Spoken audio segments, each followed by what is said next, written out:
ശബരിമല സ്വർണ്ണക്കൊള്ളയുമായി ബന്ധപ്പെട്ട മുൻ പ്രതിപക്ഷ നേതാവ് രമേശ് ചെന്നിത്തല SITക്ക് കൈമാറിയ വിവരങ്ങളുടെ അടിസ്ഥാനത്തിൽ അന്വേഷണം വ്യാപിപ്പിക്കാനാണ് പ്രത്യേക അന്വേഷണ സംഘത്തിന്റെ നീക്കം.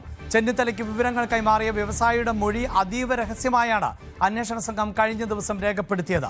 രാജ്യാന്തര പുരാവസ്തു കടത്ത് സംഘവുമായി ഉണ്ണികൃഷ്ണൻ പൊറ്റി ഉൾപ്പെട്ട സംഘത്തിന് ബന്ധമുണ്ട് എന്നാണ് ചെന്നിത്തല SITക്ക് മൊഴി നൽകിയത്. ഇതുമായി ബന്ധപ്പെട്ട നിർണായക വിവരങ്ങൾ വ്യവസായിയും പ്രത്യേക അന്വേഷണ സംഘത്തിന് കൈമാറി എന്നുള്ളതാണ് വിവരം. ഈ വാർത്തയുടെ വിശദാംശങ്ങളുമായാണ് ഡാൻ കുര്യൻ ചേരുന്നത്.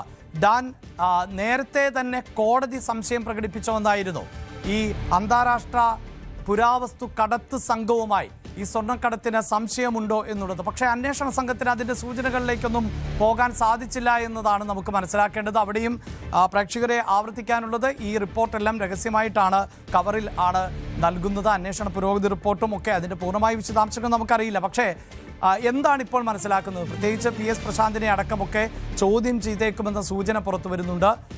അതിനിടയിലാണല്ലോ ഈ വ്യവസായിയുടെ മൊഴി രേഖപ്പെടുത്തിയിട്ടുള്ളത്. അതിൽ നിർണായകമായ വിവരങ്ങൾ ഉണ്ടോ ഡാൻ?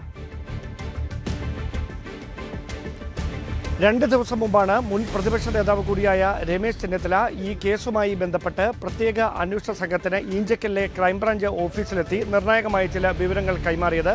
അദ്ദേഹം എടുത്തു പറഞ്ഞ കാര്യം, അദ്ദേഹത്തോട് ഒരു പ്രധാനപ്പെട്ട വ്യവസായിയാണ് ഈ കേസുമായി ബന്ധപ്പെട്ട നിർണായകമായ ചില വിവരങ്ങൾ പങ്കുവച്ചത് എന്നാണ്. പക്ഷേ അതിൽ എന്തൊക്കെ കാര്യങ്ങളാണ് ഉൾപ്പെട്ടിരുന്നത്, അല്ലെങ്കിൽ അതുമായി ബന്ധപ്പെട്ട കൂടുതൽ വിശദാംശങ്ങൾ എന്താണെന്ന് പരസ്യമായി പ്രതികരിക്കാൻ തനിക്ക് കഴിയില്ല എന്നും രമേശ് ചെന്നിത്തല വ്യക്തമാക്കിയിരുന്നു. അതിന് പിന്നാലെയാണ് കഴിഞ്ഞ ദിവസം അതീവ രഹസ്യമായി ഈ വ്യവസായിയുടെ മൊഴി അന്വേഷണ സംഘം രേഖപ്പെടുത്തിയിരിക്കുന്നത്. അതായത് ഇത് രാജ്യാന്തര ഈ ക്ഷേത്ര കള്ളക്കടത്ത് സംഘവുമായി ഈ തട്ടിപ്പ് സംഘത്തിന്, ശബരിമലയിലെ സ്വർണ്ണക്കൊള്ള നടത്തിയ തട്ടിപ്പ് സംഘത്തിന് ബന്ധമുണ്ട് എന്നാണ് പ്രധാനപ്പെട്ട മൊഴി. ഏതാണ്ട് 500 കോടി രൂപയുടെ സാമ്പത്തിക ഇടപാടാണ്, തട്ടിപ്പാണ് ഇതിൻ്റെ പേരിൽ നടന്നിരിക്കുന്നത് എന്നാണ് രമേശ് ചെന്നിത്തല അടക്കം കഴിഞ്ഞ ദിവസം വ്യക്തമാക്കിയത്. അത് ശരിവെക്കുന്ന തരത്തിലുള്ള മൊഴി ഈ വ്യവസായിയും SITക്ക് കൈമാറിയിട്ടുണ്ട്. അങ്ങനെയെങ്കിൽ ഹൈക്കോടതിയിൽ അടുത്ത ഇടക്കാല റിപ്പോർട്ട് സമർപ്പിക്കേണ്ടതുണ്ട്.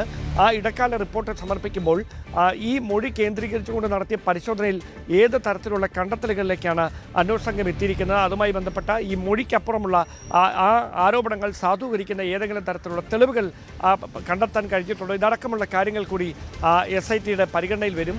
അതുകൊണ്ട് തന്നെയാണ് ഈ മൊഴി കേന്ദ്രീകരിച്ചുകൊണ്ട് വിശദമായ പരിശോധന SPS ശശിധരൻ്റെ നേതൃത്വത്തിലുള്ള അന്വേഷണ സംഘം വിശദമായി തന്നെ നടത്തിക്കൊണ്ടിരിക്കുന്നത്.